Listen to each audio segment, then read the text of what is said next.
Hello दोस्तों, स्वागत है आप सबका हमारे यूट्यूब चैनल सक्सेस की चाहत में।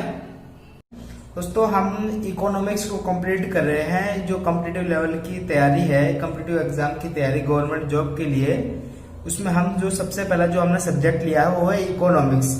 और इकोनॉमिक्स का जो पहला पार्ट है, जो पहली वीडियो है, वो हमने अपलोड कर दी है, जो भूमिका के रूप में तैयार की गई है कि मतलब जो इंडियन इकोनॉमिक हमें पढ़नी कहाँ से, उसकी भूमिका तैयार की हमने पहले पार्ट में। और आज ये जो दूसरा पार्ट है, ये जो दूसरी वीडियो है, इसमें भी हम जो है इंडियन इकोनॉमिक की जो भूमिका है उसके बारे में बात करेंगे। लेकिन जो इसका थर्ड चैप्टर आएगा या फिर जो है थर्ड पार्ट आएगा, उसमें जो हम इकोनॉमिक्स को बेहतर तरीके से समझने की कोशिश करेंगे और उसके जो टर्म होते हैं, उसके जो वर्ड होते हैं इकोनॉमिक्स को, उसको हम तैयार करने की कोशिश करेंगे। तो आज की क्लास में दोस्तों भूमिका के रूप में तैयार की गई है कि इंडियन इकोनॉमिक की भूमिका किस तरीके से है। तो चलिए दोस्तों, आज का टॉपिक हम शुरू करते हैं। हम जो है भारतीय अर्थव्यवस्था को कंप्लीट कर रहे हैं, ठीक है दोस्तों। तो चलिए दोस्तों, आज का टॉपिक हम शुरू करते हैं। तो औद्योगिक क्षेत्र की स्थिति की मतलब पहले के समय में, अंग्रेजों के समय में औद्योगिक क्षेत्र हमारे, उनकी स्थिति क्या थी वो देखते हैं हम। भारत के बहुत सारे उद्योग पहले से ही प्रसिद्ध थे। दोस्तों, मैंने आपको पहले पार्ट के शुरू में ही बताया था कि भारत के जो बहुत सारे उद्योग थे वो पहले से ही विकसित थे।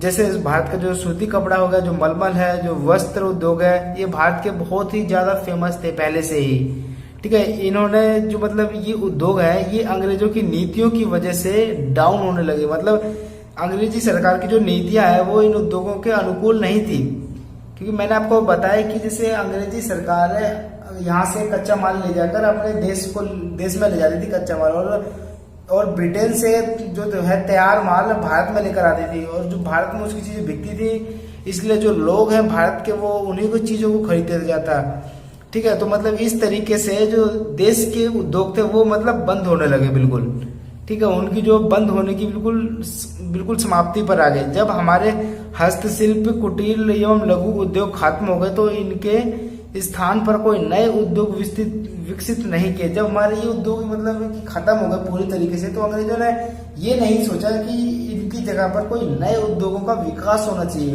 उन्होंने हमारे लिए कुछ नहीं किया। क्यों नहीं किया, इसका भी एक रीजन है। इंग्लैंड में औद्योगिक क्रांति के फलस्वरूप बहुत सारे उद्योग विकसित किए गए। मैंने आपको बताया कि 1780 से 1850 के दौरान इंग्लैंड में औद्योगिक क्रांति आई, जिसमें इंग्लैंड में बहुत सारे उद्योगों को स्थापित किया गया। और उन उद्योगों के स्थापित तो उन्हें कर दिया गया, लेकिन उन उद्योगों के लिए जो कच्चा माल है वो भारत से ही वहां पर पहुंचता था। भारत से ये कच्चा माल ब्रिटेन में पहुंचता था, और ब्रिटेन से तैयार माल ये लोग भारत में लेकर आते थे और उस तैयार माल को भारत में ही बेचते थे, ठीक है। इंग्लैंड में औद्योगिक क्रांति की शुरुआत हुई और वहां पर कई सारे उद्योग लगाए गए। उद्योगों के लिए जो सबसे मेन चीज है वो है कच्चा माल, कि उन्हें कच्चे माल की आवश्यकता होती है, और दूसरी मेन चीज है वो है बाजार। तो इन दोनों के लिए ही अंग्रेजों ने भारत को टारगेट किया। कैसे, ये सुनिए कि भारत से जो कच्चा माल है, भारत का जो कच्चा माल है वो विदेशों में ले जाते हैं, ठीक है। और विदेशों से तैयार माल भारत में लेकर आते हैं और जो तैयार माल है वो भारत के बाजारों में बेचते हैं। तो कच्चे माल के लिए और बाजारों के लिए, इन दोनों के लिए ही अंग्रेजों ने भारत को टारगेट किया, ठीक है। तो इसी को दोहरा शोषण भी कहते हैं कि मतलब एक तो कच्चे माल से हमारा शोषण हो रहा है और एक मतलब तैयार माल से भी हमारा शोषण हो रहा है। कच्चे माल से कैसे शोषण हो रहा है कि मतलब भारत का जो कच्चा माल है वो ब्रिटेन पहुंच रहा है, और तैयार माल से कैसे हो रहा है कि ब्रिटेन से जो तैयार माल है वो भारत में आ रहा है, और जिससे भारतीय लोगों को पसंद आ रहा है, वो भारत के लोग उसे खरीद रहे हैं, जिससे जो भारत के अपने उद्योग धंधे हैं वो बंद हो रहे हैं। इसी को दोहरा शोषण कहा जाता है, ठीक है। कच्चे माल और बाजार के लिए अंग्रेजों ने भारत को चुना। भारत से कच्चा माल ब्रिटेन ले जाते थे, मैंने बताया आपको, और ब्रिटेन से जो तैयार माल वो भारत में महंगे दामों पर बेचते थे। दोस्तों, ये भी एक वर्ड है कि वहां से जो तैयार माल होता था वो भी, ये नहीं कि मतलब थोड़ा बहुत सस्ते में बेचते थे, तैयार माल भी भारत में जो है बहुत ही महंगे में बेचते थे, और भारत के लोग उन्हें खरीदते भी थे, ठीक है। भारतीयों की मजबूरी थी खरीदना, क्योंकि इससे पहले ही उन्होंने हमारे घरेलू सूती वस्त्र उद्योगों को नष्ट कर दिया था। भारत की मजबूरी हो गई थी खरीदना, मैंने बताया ना आपको, क्योंकि जो भारत के उद्योग है वो तो उन्होंने पहले से ही नष्ट कर दिए थे, वो तो बंद हो चुके थे। तो भारत की मजबूरी थी कैसे ना कैसे कि भाई उनका गुजर बसर तो करना है, तो उन्हें सामान तो चाहिए। भारतीय सामान इंग्लैंड के सामने प्रतियोगिता, जो मतलब भारतीय सामान है वो इंग्लैंड के सामने प्रतियोगिता नहीं कर पाए, क्योंकि भारत के जो सामान है वो हाथ से बनाए जाते थे और जो इंग्लैंड के सामान है वो उद्योगों से बनाए जाते थे, मशीनों से बनाए जाते थे। तो उनके जो सामान है वो बेहतर होते थे, इसलिए भारतीय उद्योग नष्ट हो गए। जब कोई भी सामान किसी देश की सामान की प्रतियोगिता नहीं कर पाता है तो मतलब जिस देश का जो सामान है वो जो निम्न लेवल का होता है वो अपने आप ही खत्म हो जाता है, क्योंकि उसका माल बिकता नहीं है। ठीक है, भारतीय बाजार इंग्लैंड के सामानों से भर चुका था। जब इंग्लैंड से तैयार माल भारत में आएंगे तो मतलब भारत का जो बाजार है वो ऑब्वियसली बात है कि इंग्लैंड के जो सामान है उनसे भर चुका होगा।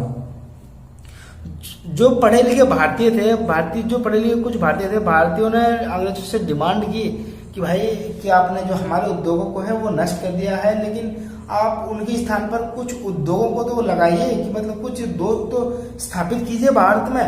तो अंग्रेजों ने उनकी बात मान ली। दोस्तों ये क्या कि अंग्रेजों ने भारतीयों की बात मान ली? कैसे मान ली?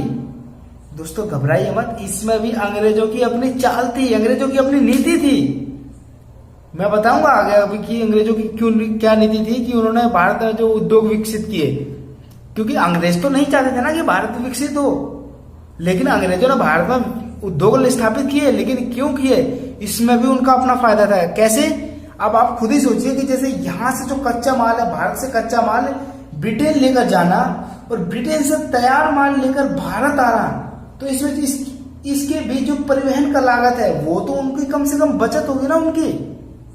आप खुद ही सोचिए कि ये भारत है और ये भारत है, ये इंग्लैंड है। ठीक है, अगर आप भारत से इंग्लैंड कच्चा माल लेकर जाएंगे और इंग्लैंड से तैयार माल भारत लेकर आएंगे समुद्री रास्तों के जरिए ही सही, कि मतलब कुछ टाइम तो लगता है, और जो परिवहन में है टाइम लगता है और जो परिवहन की लागत भी लगती है। तो मतलब इन दोनों की बचत के लिए ही, परिवहन की लागत और समय की बचत के लिए ही इन्होंने भारत में ही उद्योग खोल लिए। क्योंकि अगर इन्होंने सोचा कि अगर भारत में उद्योग हम खोलेंगे तो एक तो समय की बचत होगी, मतलब जल्दी जल्दी माल तैयार होगा, और एक परिवहन की भी बचत होगी।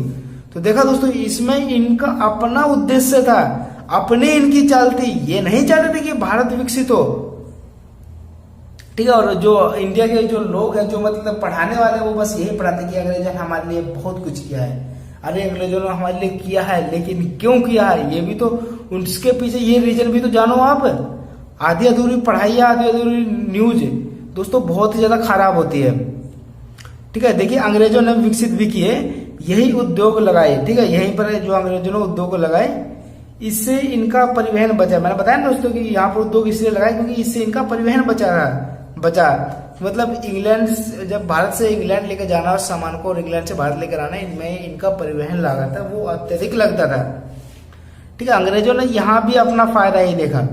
अंग्रेजों ने उद्योग स्थापित किए इंडिया में, जो उनके खुद के फायदे के लिए थे। उन्हें देख लेते हैं एक बार। सबसे पहला जो उद्योग स्थापित किया इन्होंने 1818 में सूती वस्त्र उद्योग। 1818 में सूती वस्त्र उद्योग स्थापित किया बंगाल के फोर्ट ग्लोस्टर में। ठीक है, ये याद रखिए आप, ये तो आपको याद ही करना होगा दोस्तों, ये तो कुछ समझाने वाली चीज नहीं, ये वन लाइनर के जो है क्वेश्चन है, एग्जाम में पूछ सकता है ये, कि 1832 में कागज उद्योग स्थापित किए जो है पश्चिम बंगाल के श्रीरामपुर में, और 1840 में चीनी उद्योग स्थापित किया बिहार के बेतिया में। 1855 में जूट उद्योग पश्चिम बंगाल के, सॉरी दोस्तों ये रिसंसरा है मेरे ख्याल से, आप इसे काट के रिसंसरा लिख लीजिए। पश्चिम बंगाल में एक जगह है रिसंसरा। ठीक है, वहां पर इन्होंने जूट उद्योग स्थापित किया। और 1870 में जो लौ इस्पात है उसको बंगाल के कुल्टी में स्थापित किया। ठीक है दोस्तों, ये उद्योग मैंने बताया ना कि क्यों उन्होंने स्थापित किए, उनकी अपनी चाल थी इसमें। ठीक है, कानपुर में ऊनी वस्त्र उद्योग स्थापित किया, चेन्नई में सीमेंट वस्त्र उद्योग, सॉरी दोस्तों सीमेंट उद्योग, और जो है जम्मू एंड कश्मीर में एल्यूमिनियम उद्योग।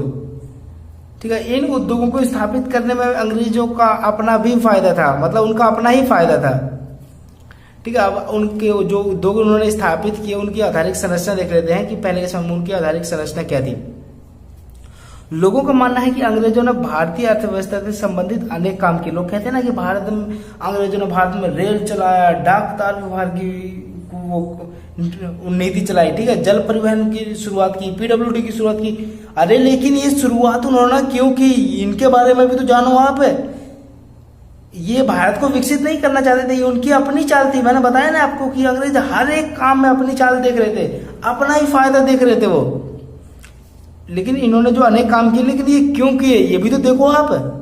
डाक एवं तार विभाग है जो 1848 से 56 के समय में, डलहौजी के समय में ये शुरू किया गया था। डलहौजी के उस समय वायसराय थे ये भारत के, ठीक है। तो इन्होंने ये डाक तार विभाग की शुरुआत की, लेकिन क्योंकि इनके, ताकि जो इनकी अपनी सूचना है या फिर उद्योगों से रिलेटेड कोई भी इनकी अपनी सूचना है वो एक जगह से दूसरी जगह पर जल्दी से जल्दी पहुंचाई जा सके। जो रेलवे का, जो इन्होंने रेलवे की शुरुआत की 1853 में, तो मुंबई से जो ठाड़ है वहां पर जो पहली बार रेल चलाई गई थी 1853 में डलहौजी के समय।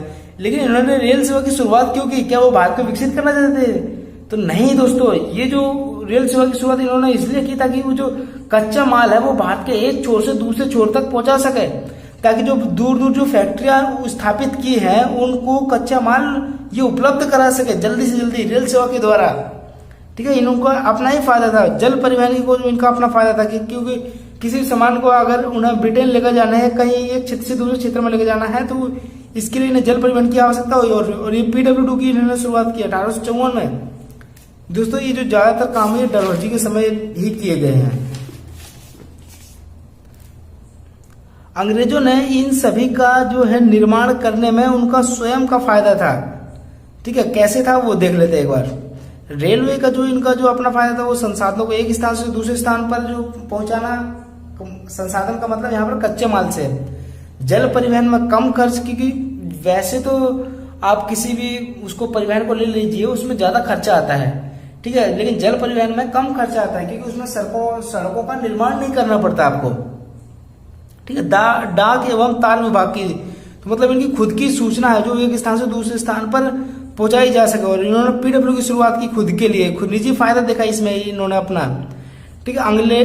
इंग्लैंड की औद्योगिक क्रांति के विस्तार में भारत का योगदान, दोस्तों इस बात को तो आपको भी मानना होगा, क्योंकि अभी जो मैं आपको पढ़ाया है मैंने आपको यही बताया कि जो भारत से कच्चा माल इंग्लैंड लेकर जाते थे, तो मतलब इंग्लैंड में जो विकास हुआ है वो किसकी बदौलत हुआ है? भारत की बदौलत ही हुआ है ना। तो भारत का इसमें महत्वपूर्ण योगदान है, ठीक है। लेकिन वो तो बस अपनी, उन्होंने तो अपनी ही चलानी है बिल्कुल, कि नहीं ये जो कहते हैं ना भारत के जो कुछ लोग हैं कि अंग्रेजों ने भारत में इतने सारे काम किए, अंग्रेजों ने ये पुल बनाए, ये बनाए। अरे वो क्यों बनाए, पहले आप उनके बारे में भी तो जानिए। आधी अधूरी जानकारी बहुत ज्यादा घातक होती है, इस बात को हमेशा याद रखिए। ब्रिटिश शासन का जो उद्देश्य था वो क्या था? दोस्तों जब अंग्रेज भारत में आए शुरुआत में, तो उनका उद्देश्य क्या था? क्या वो शुरुआत से ही मतलब भारत में शासन करने के उद्देश्य से आए थे? तो दोस्तों इसका आंसर है नहीं। वो जो शुरुआत में जो है वो सिर्फ व्यापारिक उद्देश्य से आए थे, मतलब उन्हें सिर्फ व्यापार ही करना है, ठीक है। जब मतलब अंग्रेज भारत में आए तो उनके जो मुख्य 3 उद्देश्य थे मुख्यतः, ठीक है। एक औद्योगिक उद्देश्य, वाणिज्यिक उद्देश्य एवं वित्तीय उद्देश्य। दोस्तों ये जो उद्देश्य है ये समय के साथ साथ बदलते रहते हैं, आपने भी देखा होगा, आपके खुद के उद्देश्य समय के साथ बदलते होंगे, क्योंकि वो जो मतलब उद्देश्यों की जो मतलब परिस्थिति होती है वो अगर किसी के अनुकूल नहीं हो पाती है तो मतलब वो अपने उद्देश्य को बदल लेता है, ठीक है। लेकिन कई लोग जो है अडिग होते हैं कि नहीं, हमें बेशक ये वो परिस्थिति नहीं है, लेकिन हमें उस लक्ष्य को पाना है। जैसे कि आपके समक्ष अगर पढ़ाई के लिए कोई सुविधा उपलब्ध नहीं है तो आप ये हार मत मानिए कि नहीं मेरे पास ये सुविधाएं नहीं है, मेरे पास वो सुविधाएं नहीं है, मैं ये नहीं कर सकता, मैं वो नहीं कर सकता। अरे आप क्या नहीं कर सकते? आप इंसान हो भाई, इंसान और जानवरों में कुछ तो फर्क है ना। जानवर क्या है? जानवर अगर जो इंसान अगर वो जानवरों की तरह रहेगा कि मतलब किसी से बोले चलेगा नहीं, किसी कुछ काम नहीं करेगा, कुछ सोचने की शक्ति नहीं है, तो जानवर ही बन के रह जाएगा ना। तो इंसान और जानवर में क्या फर्क रह जाएगा? अरे इंसान का जन्म मिला है तो कुछ करके दिखाओ, अपने माँ बाप का नाम रोशन करो, ठीक है। दोस्तों हम अपने लक्ष्य से भटक रहे हैं देख लीजिए। 1757 से 1813 इसमें जो इस समय जो इनका उद्देश्य था, जो मैंने बताया शुरुआती उद्देश्य है उनका जो है सिर्फ भारत में व्यापार करना था, ठीक है। 1757 प्लासी का युद्ध आपने पढ़ा हुआ हिस्ट्री में। 1757 से 1813 में इनका वाणिज्यिक उद्देश्यों में परिवर्तित हो गया। जो व्यापार है उनका वाणिज्यिक उद्देश्यों में परिवर्तित हो गया 1757 से 1853 में। 1813 सॉरी दोस्तों, 53 की बोल रहा हूँ मैं। जो 1757 ईस्वी में दोस्तों प्लासी का युद्ध हुआ, बक्सर का युद्ध हुआ 1764 में। दोस्तों आपने पढ़े होंगे ये हिस्ट्री में। इधर से दोस्तों मैं अगर आपको कहूँ ना कि मतलब प्लासी के युद्ध से ही इन्होंने अपना, इनकी जो एंट्री है वो राजनीति में स्टार्ट हो गई। इन्होंने अपनी एंट्री राजनीति में स्टार्ट कर दी, लेकिन जो थोड़ा बहुत जो इनका बचा हुआ था वो भी इन्होंने मतलब वाणिज्यिक उद्देश्य तो रखा, लेकिन जो एक छुपा हुआ जो इनका उद्देश्य था वो राजनीति की जो इनकी एंट्री थी वो शुरुआत हो चुकी थी उसकी। ईस्ट इंडिया कंपनी को एकाधिकार के तहत भारत में जमकर लूटा है। जो ईस्ट इंडिया कंपनी ने है वो उसने भारत को इस समय जो है जमकर लूटा, बिल्कुल मतलब संसाधन, मैंने बताया ना दोहरा शोषण किया जा रहा था भारत का। कि किस समय की बात बता रहा है, 1757 से 1813। मैंने आपको बताया कि 1780 में जो है इंग्लैंड की जो क्रांति हो चुकी है, मतलब इंग्लैंड में औद्योगिक क्रांति की शुरुआत हो चुकी है, तो ये उसी को बता रहा है। जब वहां पे औद्योगिक क्रांति की शुरुआत होगी तो यहाँ के संसाधन वहां पर अत्यधिक मात्रा में पहुंचाए जाएंगे, और इसी से भारत का अत्यधिक जो है ईस्ट इंडिया कंपनी ने भारत को लूटा। ठीक है, इन्हें देखिए ईस्ट इंडिया कंपनी का जो शासन है, अभी ये देखिए 1813 से 1858 के समय इसका उद्देश्य क्या था, इनका औद्योगिक उद्देश्य था। इस समय ईस्ट इंडिया कंपनी का जो शासन है वो समाप्त कर दिया जाता है। 1857 की जो क्रांति हुई थी उसके बाद ही जो है ईस्ट इंडिया कंपनी का जो शासन समाप्त हो जाता है पूरी तरीके से, और वो जो उसका जो भारत का जो शासन है वो इंग्लैंड के रानी के हाथ में चला जाता है। ठीक है, जो इंग्लैंड का राजा होता है वही डायरेक्ट भारत का जो है शासन संभालता है। ठीक है, औद्योगिक उद्देश्य से इन्होंने संसाधनों का बहुत ज्यादा अत्यधिक दोहन किया। ठीक है, ज्यादातर उद्योग इसी काल में स्थापित किए गए। मैंने बताया ना आपको, चीनी उद्योग 1832 में, जूट उद्योग 1855 में।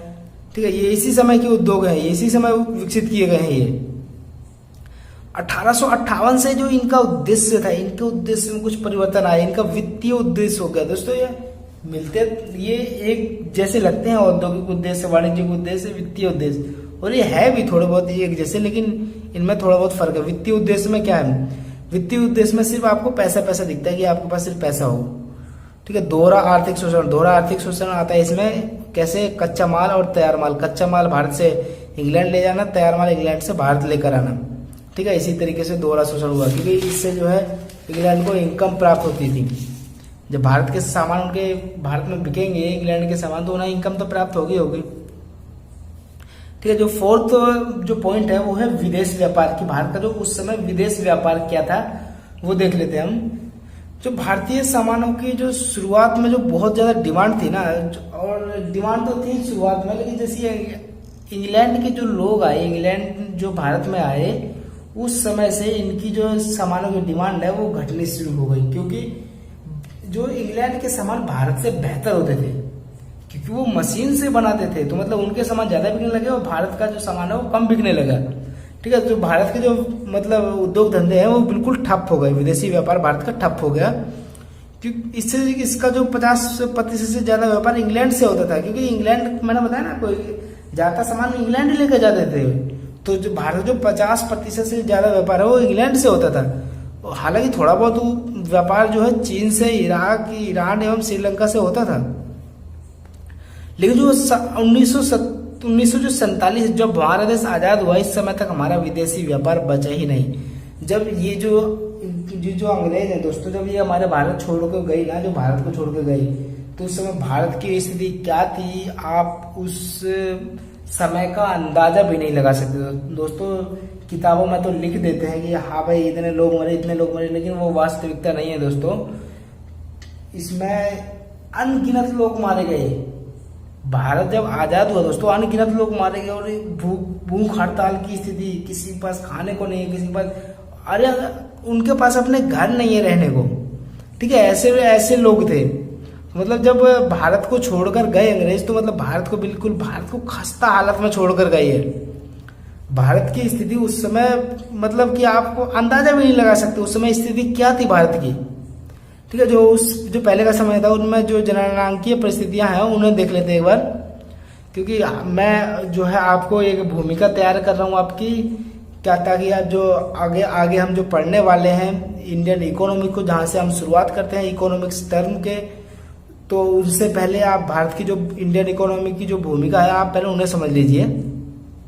दोस्तों लॉर्ड मेयो जो है 1872 में जो वायसराय थे, उन्होंने जो भारतीय संख्या को गिनना शुरू किया, जो भारतीय जनसंख्या है उनको गिनाई की जो शुरुआत है उन्होंने शुरू की। लेकिन ये जो इसमें करेक्शन पाया गया तो मतलब ये फेल साबित हुई, एक तरह से फेल्योर साबित हुई, ठीक है। लेकिन जो बिल्कुल बिल्कुल जो करेक्ट जनगणना हुई वो हुई लॉर्ड रिपन के समय 1881 में पहली गणना। और दोस्तों यहीं से एवरी 10 ईयर के बाद जो है जनसंख्या की गणना होती है, जो आज भी भारत में प्रचलित है, आज भी होती है। अब 21 में जो गणना होनी है, देखिए दोस्तों यहाँ पर 21 में गणना होनी है, ठीक है, एक साल बाद। और यहाँ पर 1921 की हम बात करेंगे। 1921 को दोस्तों है जो महान विभाजक वर्ष कहा जाता है, क्योंकि 1921 की जो समय है, इस समय जनसंख्या में निम्न वृद्धि दर पाएगी, मतलब जनसंख्या का ह्रास पाया गया इस समय, ठीक है। 1921 को महान विभाजक वर्ष कहा गया क्योंकि इसके जो 1921 के जो पहले के समय को प्रथम सोपान कहा गया और इसके जो बाद के समय को द्वितीय सोपान कहा गया। क्यों कहा गया ये देखिए दोस्तों, मैं बताता हूँ आपको क्यों कहा गया। क्योंकि जो 1921 का जो समय है, इसमें अकाल और महामारी से लाखों जनता मारी गई, ठीक है। जब एक बात आप खुद ही सोचिए, जब अकाल और महामारी आएगी तो जब लोग मरेंगे और लोगों की जो है जन्म दर अधिक नहीं होगी, तो एक तो वैसे मृत्यु हो रही है अकाल और महामारी से, ठीक है, और एक मतलब अन्य तरह की जो मतलब अन्य तरीके की बीमारी की एक उनसे मृत्यु हो रही है, तो जो मतलब लोगों की संख्या वो तो घटेगी ना, ठीक है। तो मतलब जो 1921 के समय है जनसंख्या बढ़ने की जगह जनसंख्या घटी, मतलब जनसंख्या में गिरावट आई। और कितनी गिरावट आई जो दोस्तों, -0.31%, -0.31% की गिरावट आई जनसंख्या में, ठीक है। शिशु मृत्यु दर अधिक थी, मैंने बताया आपको शिशु मृत्यु दर अधिक थी। और जो इस समय जो शिशु मृत्यु दर थी वो 218 थी, मतलब प्रति 1000 शिशु, मतलब 100 बच्चों का जन्म होता है तो 218 बच्चों की उसमें मृत्यु हो जाती है, इसे ही शिशु मृत्यु दर कहते हैं। उस समय जो जीवन प्रत्याशा थी वो 32 वर्ष थी, मात्र 32 वर्ष। और आजकल तो 32 वर्ष तक लोग जो है सरकारी नौकरी के लिए अप्लाई कर सकते हैं, ठीक है। लेकिन जो वर्तमान जीवन प्रत्याशा है वो है 68 ईयर्स, मतलब एक व्यक्ति जो है वो औसतन 68 ईयर तक जीता है, ठीक है। अब देख लेते हैं कुछ अन्य पॉइंट्स देख लेते हैं। साक्षर दोस्तों मैं आपको बताया साक्षर व्यक्ति क्या होता है, किसे कहते हैं साक्षर व्यक्ति। तो दोस्तों सुनिए, 7 वर्ष या उससे अधिक आयु का बच्चा, 7 वर्ष या उससे अधिक आयु का बच्चा जो अपनी समझ के आधार पर अंकगणितीय परिकलन कर सके और जो है मतलब भाषा को समझ सके और पढ़ सके, उसे साक्षर व्यक्ति कहते हैं। जो उस समय जो साक्षरता 3% थी, मतलब साक्षरता दर उस समय, ठीक है दोस्तों। और उस समय की जो प्रथाएं हैं, जो उस समय की कुप्रथाएं हैं उन्हें देख लेते हैं। उस समय की जो सबसे प्रचलित कुप्रथा है वो है 3 कठिया पद्धति। मैंने आपको बताया था 3 कठिया पद्धति पहले पार्ट में कि जब गांधी जी आए थे चंपारण में, क्या 3 कठिया पद्धति थी, मतलब है कि 3/20 हिस्से पर आपको नील की खेती करनी है, अनिवार्य है ये, ठीक है। तो मतलब किसान इससे बहुत परेशान थे क्योंकि जो किसानों को जो है उपयुक्त पैसा नहीं मिलता था इसका। नील तो जैसे कि मान लीजिए उन्होंने उगा लिया, लेकिन जो इसका मूल्य है नील का, क्या रेट पर नील बिकनी है, ये भी अंग्रेज ही तय करेंगे, ठीक है। तो ये कहाँ की बात हुई कि भाई कि आपकी मतलब एक तो जबरदस्ती आप नील की खेती करवा रहे हैं और आप उचित मूल्य भी नहीं उसका दे रहे हैं, ठीक है। तो इसको जब गांधी जी साउथ अफ्रीका से वापस आए तो 1916 में गांधी जी ने चंपारण आंदोलन किया और इसको समाप्त करवाया, और क्योंकि इससे किसानों को जो है नुकसान हो रहा था। तो ददनी प्रथा थी, एक ददनी प्रथा, हुलिया प्रथा कहते हैं इसको, ददनी या हुलिया प्रथा एक ही बात है। हुलिया प्रथा मतलब जो सैनिक या सिपाही होते हैं उनके बीच जो है पहचान की, मतलब कुछ ऐसी चीज रखा जाना ताकि उनकी पहचान हो सके अच्छी तरीके से कि ये सिपाही है। और जो तीसरी प्रथा थी वो थी कम्युनिटी प्रथा, ये बिहार एवं उड़ीसा में थी, ये कुर्मी जाति के लोग करते थे, ठीक है। और ये दास प्रथा का ही बदला हुआ रूप था। तो दोस्तों मैं सोच रहा हूँ आज का टॉपिक मैं यहीं समाप्त करूं, और मैंने इसके जो नेक्स्ट टॉपिक का जो पार्ट है वो मैंने बना कर रखा है कि नेक्स्ट टॉपिक में हम क्या बात करेंगे। दोस्तों नेक्स्ट टॉपिक में हम बात करेंगे इकोनॉमिक ग्रोथ और इकोनॉमिक डेवलपमेंट। तो दोस्तों यहाँ से जो हम अपने जो इकोनॉमिक्स टर्म में जाएंगे, यहाँ से जो है वो हमारा इकोनॉमिक्स शुरू होता है। अभी तक तो मैं सिर्फ आपको भूमिका बता रहा था, अभी तक मैं सिर्फ आपको भूमिका बताता, क्योंकि किसी भी चीज को शुरू करने से पहले उसकी भूमिका बनना बहुत ही ज्यादा जरूरी है। क्योंकि अगर हम उसकी भूमिका नहीं बनाएंगे और डायरेक्ट ही हम चैप्टर शुरू कर देंगे तो आधे बच्चों को समझ नहीं आता। ठीक है दोस्तों, अब आपने देख लिया कि भारत की जो कंडीशन है वो कैसी थी। अब इसी कंडीशन में हम जो है अपनी इकोनॉमी को डेवलप करेंगे, कि मतलब भारत की इकोनॉमी डेवलप कैसे हो, उसको हम एक एक करके पढ़ेंगे। तो दोस्तों, आपको ये वीडियो कैसी लगी आप हमें कमेंट्स करके बता सकते हैं। अगर आपको ये वीडियो पसंद आई हो तो आप हमारे चैनल को सब्सक्राइब कीजिए, वीडियो को लाइक कीजिए, वीडियो को शेयर कीजिए। क्योंकि दोस्तों मैं आपके लिए बहुत ही ज्यादा मेहनत कर रहा हूँ, क्योंकि आपके लिए मैं दिन रात एक कर रहा हूँ। क्योंकि जो वीडियो मैं बना रहा हूँ वो बिल्कुल रात में बना रहा हूँ। दोस्तों अभी आप सोच नहीं सकते, इस समय का 1 बज रहा है, 1 से 1:30 बज रहा है इस समय। और इस समय मैं बिल्कुल जो कमरा है उसमें बंद हूँ, और इसमें जो है मैंने पंखा भी बंद कर रखा है। क्योंकि अगर पंखा चलता है तो उसमें जो वीडियो जो रिकॉर्ड होती है उसमें आवाज आती है पीछे से, तो इसलिए मतलब मैं पंखा बंद करके वीडियो बनाता हूँ। तो दोस्तों मैं आपके लिए इतनी मेहनत कर रहा हूँ, तो आपका ये फर्ज बनता है कि इस हमारे चैनल को ज्यादा से ज्यादा लाइक करें, सब्सक्राइब करें एंड इसको जो है शेयर करें। तो दोस्तों आप हमारे इसमें जो साथ दीजिए। इस लक्ष्य में मैंने आपसे प्रॉमिस किया कि मैं आपको हर एक सब्जेक्ट जो मतलब मैंने बताया है कि आपको ये सब्जेक्ट मैं पढ़ाऊंगा, उनको मैं प्रॉमिस करता हूँ दोस्तों एक एक सब्जेक्ट पढ़ाऊंगा बिल्कुल डिटेल से। तो दोस्तों आप इसमें जो है हमारा साथ दीजिए। बाकी अगर आपको ये वीडियो अच्छी लगती है तो आप इस वीडियो को लाइक करें, कमेंट्स करें, सब्सक्राइब करें। तो दोस्तों आपको ये वीडियो देखने के लिए बहुत बहुत धन्यवाद। मिलते हैं नेक्स्ट वीडियो में।